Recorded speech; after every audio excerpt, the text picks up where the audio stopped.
Bonjour, pasteur Proné. Alors aujourd'hui, nous avons renoué avec la Sainte Seine à Morija. Qu'est-ce que tu peux nous dire par rapport à cette décision qui a été prise et puis comment ça a été vécu par toi et puis par les membres? Alors, quand je suis arrivé pour prendre un peu le relais de pasteur 16, les anciens, et notamment le premier ancien qui était là, m'a signalé qu'il n'avait pas eu de Sainte Seine durant tout le temps de la maladie et qu'il fallait qu'on prévoie une cérémonie. L'ayant eu avec l'église dont j'avais la charge, donc nous avions dit que nous allions faire le nécessaire pour cela.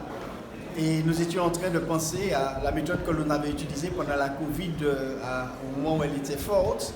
Mais finalement, n'ayant plus à notre disposition les mêmes outils, eh bien nous sommes revenus à la méthode traditionnelle avec nos plateaux traditionnels, tant pour le vin que pour le pain. Et nous avons décidé d'organiser cette Sainte Seine le 7 mai. Alors c'est arrivé bien parce que le mois de mai est un mois spécial en Martinique, le mois où on fête la libération de l'esclavage. Et puisque dans le symbole de la Sainte Seine, il y a la libération du péché, libération de cette sanction que Jésus a portée pour nous, eh bien ça tombait très bien. Alors comment tu as ressenti comment selon toi les membres ont vécu ce moment puisque tu étais en face d'eux, tu as échangé avec certains?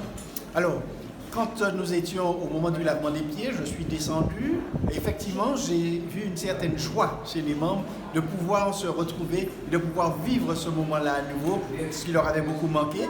Et dans la salle, quand nous sommes revenus pour le partage du pain et du vin, eh bien en face de moi, je voyais des visages radieux, heureux, qui chantaient à la gloire de Dieu, qui accompagnaient l'orchestre parce qu'ils attendaient ce moment avec impatience. Et donc, je pense que chacun a été heureux de vivre ce moment, notamment de se souvenir par ces symboles de ce que Christ a fait pour nous.